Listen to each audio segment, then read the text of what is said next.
বিসমিল্লাহির রহমানির রহিম।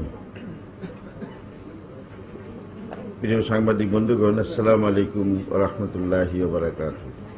আপনারা সকলেই জানেন যে বর্তমানে দেশে রাজনৈতিক অস্থিরতা এবং অর্থনৈতিক দুরবস্থা চলছে। আইন শৃঙ্খলা পরিস্থিতির চরম অবনতির ফলে মানুষের জানমালের কোনো নিরাপত্তা নেই। দ্রব্যমূল্যের ঊর্ধ্বগতিতে জনগণের নাভিশ্বাস উঠেছে। শিক্ষাঙ্গনে সন্ত্রাস ও অনৈতিক কর্মকাণ্ড চলছে। সরকারি দলের ছাত্রদের হত্যা, সন্ত্রাস, চাঁদাবাজি, টেন্ডারবাজি, সিট বাণিজ্য, ভর্তি বাণিজ্যের ফলে শিক্ষাঙ্গনে চরম নৈরাজ্য বিরাজ করছে। গ্যাস, বিদ্যুৎ, পানি সংকট, যানজট, বেহাল ড্রেনেজ ব্যবস্থা, বায়ু দূষণ ও মশার কামড়ে জনজীবন অতিষ্ঠ হয়ে পড়েছে। সারের অভাবে ও সীমান্তের ওপার থেকে আসা ভেজাল সারের কারণে কৃষিকাজ ব্যাহত হচ্ছে। দেশবাসী আশা করেছিল সরকার এসব সমস্যার সমাধান করে জনকল্যাণে মনোনিবেশ করবেন, কিন্তু তার পরিবর্তে সরকার বিরোধী দলের, বিশেষ করে জামাত শিবিরের বিরুদ্ধে সারা দেশে গ্রেপ্তার অভিযান পরিচালনা করে দমন, পীড়ন, অত্যাচার, নির্যাতন চালিয়ে রাজনৈতিক অস্থিরতা সৃষ্টি করছে। ধর্মীয় রাজনীতি নিষিদ্ধ করার নামে ইসলামী রাজনীতি নিষিদ্ধ করে চরম রাজনৈতিক সংকট সৃষ্টির অপচেষ্টা চালাচ্ছে। ধর্মবিমুখ শিক্ষানীতি জাতির ঘাড়ে চাপিয়ে দেওয়ার ষড়যন্ত্র করছে। সেই সাথে তথাকথিত যুদ্ধ অপরাধীদের বিচারের নামে ৩৬ বছর পূর্বে মীমাংসিত একটি বিষয়কে সামনে টেনে এনে অপপ্রচার চালিয়ে দেশকে নৈরাজ্যের দিকে ঠেলে দিচ্ছে। এ প্রেক্ষাপটে তথাকথিত যুদ্ধ অপরাধীদের বিচার সম্পর্কে বাংলাদেশ জামাত ইসলামীর বক্তব্য আপনাদের মাধ্যমে দেশবাসীর সামনে তুলে ধরার জন্যই আজকে আপনাদের এখানে আহ্বান করে কষ্ট দিচ্ছি। আসলে তথাকথিত যুদ্ধ অপরাধীদের বিচারের বিষয়টি একটি মীমাংসিত বিষয়। সরকারের কার্যকলাপ ও ভাবভঙ্গি দেখে মনে হয় তথাকথিত যুদ্ধ অপরাধীদের বিচারের নামে একটি প্রহসন করে তারা জামাত ইসলামী সহ ইসলামী আন্দোলনের উপর আঘাত হানার অপচেষ্টা চালাচ্ছে।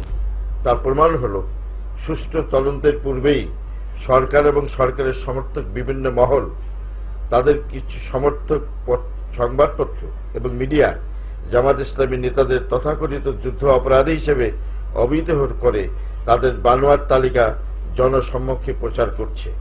মন্ত্রী পর্যায়ের লোকেরাও জামাত ইসলামী নেতাদের তথাকথিত যুদ্ধ অপরাধী হিসেবে অভিহিত করে বানোয়াট বক্তব্য দিচ্ছেন।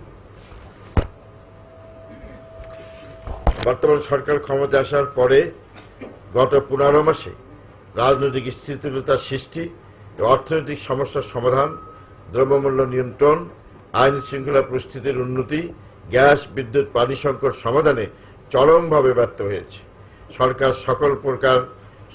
সকল ক্ষেত্রে ব্যর্থ হওয়ায় অতি দ্রুত জনসমর্থন হারাচ্ছে।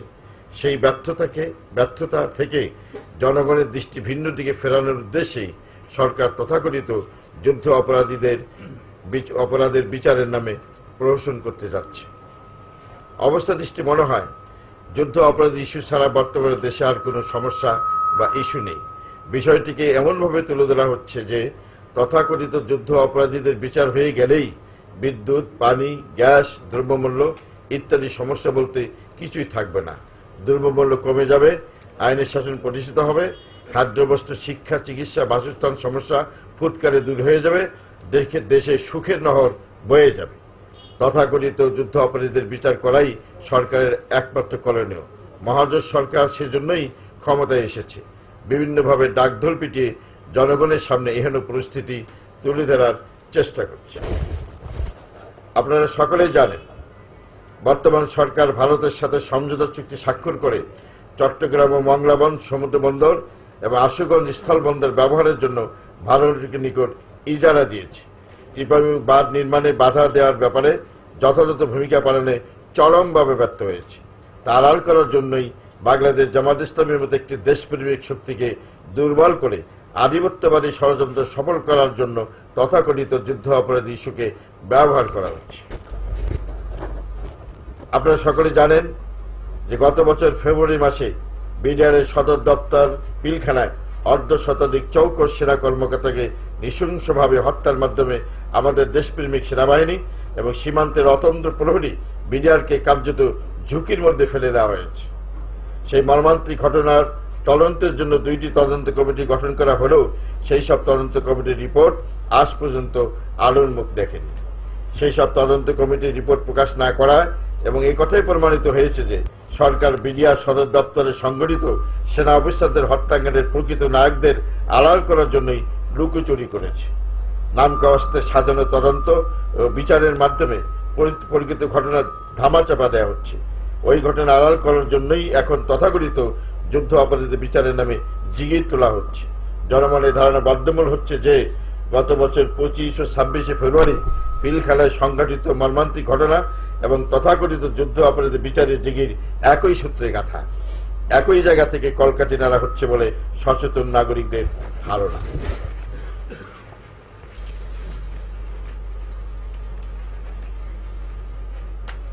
সকলে জানেন যে ঘাতকদালা নির্মূল committee, sector commanders forum, CPB ইত্যাদি যেসব সংগঠন তথাকথিত যুদ্ধ অপরাধীদের বিচারের দাবিতে সোচ্চার ভূমিকা পালন করে আসছে তারা কেউই এদেশের জনগণের প্রতিনিধিত্ব করে না।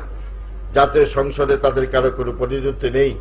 সেক্টর কমান্ডার্স ফোরামের প্রধান পৃষ্ঠপোষক হলেন 111-এর মূল পরিকল্পনাকারী নায়ক জেনারেল মঈন আহমেদ। তিনি তার রাজনৈতিক উচ্চাভিলাষ চরিতার্থ করার জন্যই সেক্টর কমান্ডার্স ফোরাম ঘাদানিককে ব্যবহার করে জাতিকে বিভক্ত করে গণতন্ত্রের পর যুদ্ধ করার জন্যই তথাকথিত যুদ্ধ অপরাধীদের বিচার ইস্যুকে তুঙ্গে তুলেছিলেন।